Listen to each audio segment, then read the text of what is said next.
cada ecosistema, lo cual lleva a una verdadera desconstrucción de la unidad del mercado y a totalmente a otro mundo, a un mundo de diversidad cultural, de diversidad de estilos de desarrollo, o si se quiere seguir hablando de desarrollo, o de estilos de sustentabilidades posibles, es decir, otra forma.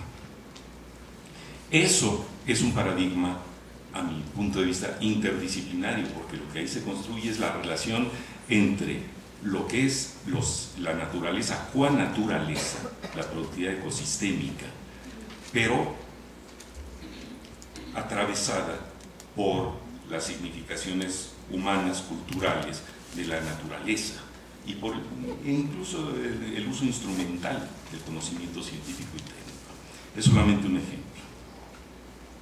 Pero por ahí se puede hablar de interdisciplinariedad en el sentido de configurar una nueva racionalidad en el mundo.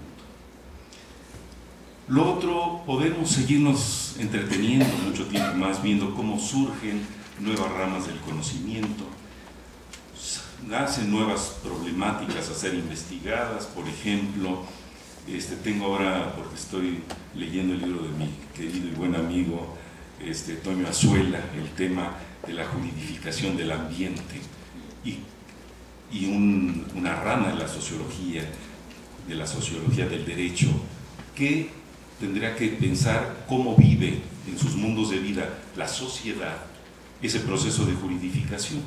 Me parece tremendamente interesante, porque la sociedad puede tener toda la expectativa de que la norma jurídica va a venir a ser una verdadera norma y va a normar la manera, los límites de intervención destructiva, por ejemplo, de la economía. Y más allá de los contubernios de los juristas, legisladores y que se aceptan leyes sin haber habido un diálogo plural, crítico y abierto, por ejemplo, sobre la bioseguridad en México, que son temas cercanos.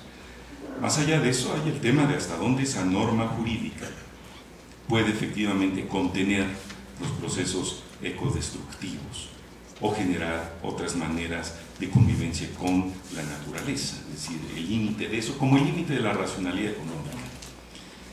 Entonces, bueno, nuestra apuesta ha sido para de esta interdisciplinaridad, la necesidad de transferirla a la construcción de una nueva racionalidad. Voy a terminar muy rápidamente porque efectivamente el tiempo es ineluctable. Eso quiere decir que no solamente tenemos que ver hasta dónde se pueden conjugar los paradigmas científicos establecidos y qué nuevas ramas le podemos sacar al conocimiento científico, sino es el verdadero dilema y desafío del siglo XXI, del futuro, de la construcción. ¿Qué saberes necesitamos para construir un mundo que llamamos sustentable, que implica equitativo, digno, todos los demás calificativos que adosan ese concepto más genérico de sustentabilidad, ¿no? La ciencia, la mejor ciencia, la ciencia de la complejidad, el pensamiento complejo, todo eso dan para armonizar al mundo. O tenemos también desde la academia que empezar a entender esas relaciones a las cuales aludía don Pablo, de otredad. Y la otredad significa no nada más entender que entre economía y ecología hay otredades insalvables, que son líquidos no miscibles, sino la otredad que implica mirar a esos otros saberes, que no son saberes que se legitiman o que aspiran siquiera a una cientificidad. Sin embargo, son los saberes de la gente, por ejemplo, que vive en los pueblos, en las ciudades, los pueblos de los ecosistemas, la gente que desde ahí tiene que asimilar, por ejemplo, la ciencia críticamente, o la tecnología, en lugar de dejarse violar por la transgénesis del campo, por ejemplo. Que tiene que interiorizar, asimilar críticamente la ciencia, pero también hibridizarla con sus saberes tradicionales, es decir, crearse nuevas identidades. Entonces, lo que está en juego no son solamente las identidades interdisciplinarias de los científicos, sino ese juego entre saberes científicos, teóricos, académicos y los saberes populares. Ahí a donde se va a construir digamos, estas hibridaciones de ciencias, saberes, conocimientos, y que van a permitir aplicarlos a nuevos hábitos, a nuevas prácticas, a nuevas formas de producción. Es decir, nuevos modos de producción de conocimiento aplicados a nuevos modos de producción de bienestar. Y todo eso, repito, pasa por la interioridad de las significaciones culturales. No basta llevarles incluso este modelo, si se puede hablar, o esta propuesta de racionalidad ambiental a las poblaciones indígenas que están construyendo, las poblaciones de las florestas, los seringueiros, las poblaciones negras, los que están viviendo en la biodiversidad.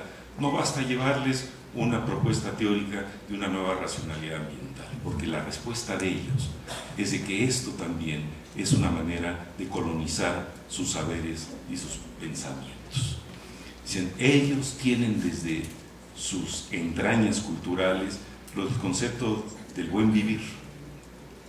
Y digo esto porque tuvimos una reunión hace como 1 año y medio en Bolivia, que es el mejor lugar para tener esos diálogos, sobre la construcción de la sustentabilidad desde la visión de los pueblos indígenas, con debates muy interesantes, porque no solamente estaba gente como Boaventura de Sousa Santos, Carlos Walter Porto, sino habíamos invitado también a verdaderos líderes de movimientos sociales, la lideresa de las comunidades negras en Colombia, un líder de los seringueiros, es decir, de estos procesos que están vivos ahí en esa construcción de un nuevo mundo posible, ¿no? Y decían, nosotros tenemos nuestra manera de pensar la sustentabilidad. Sus discursos también nos resultan colonizadores. ¿Qué quiere decir eso?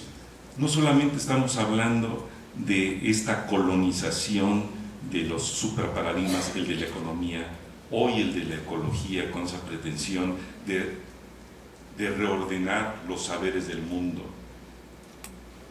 sino también del problema del diálogo de saberes. Diálogo de saberes que es desde los saberes académicos, científicos, intelectuales, con los saberes de los actores sociales. Entonces eso es algo que está fuera del imaginario de la interdisciplinaridad, es cómo entender, además, traer ahí a cuento nuevamente la visión, digamos, Foucaultiana del poder en el saber, y cómo pueden hibridizarse sin que haya colonización, cómo se dan esos procesos de apropiación del saber para que sean internalizados y para que creen una nueva identidad compleja. Por eso, desde la visión ambiental, desde la racionalidad ambiental, vemos la complejidad con otros matices. No es solamente las ciencias de la complejidad de Prigogine et al. No es el pensamiento complejo de Edgar Morin, donde se pretende que por voluntad también, por una raya de unión, pueden unirse antropología, sociología, economía, objeto, sujeto, y ponen y los bucles de retroalimentación, es decir, todo lo que puede dar lo que él mismo llama la ecología generalizada, aplicada a un deseo de rearmonización y de reconexión y de relacionamiento de todos los saberes. La complejidad ambiental nace no de la relación del conocimiento coa-conocimiento, sino de una ruptura epistemológica que podríamos decir pasa de la relación de identidad del concepto a la cosa o a lo real, hacia una relación entre el pensamiento, el concepto, el saber y el ser.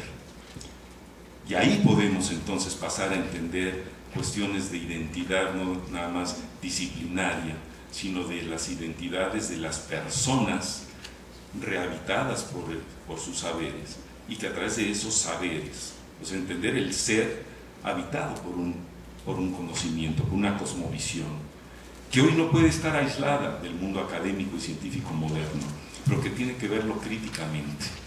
Y desde ahí crear ese nuevo mundo de diversidades de actores sociales que puedan ser capaces de reconstruir un mundo sustentable. Eso es todo.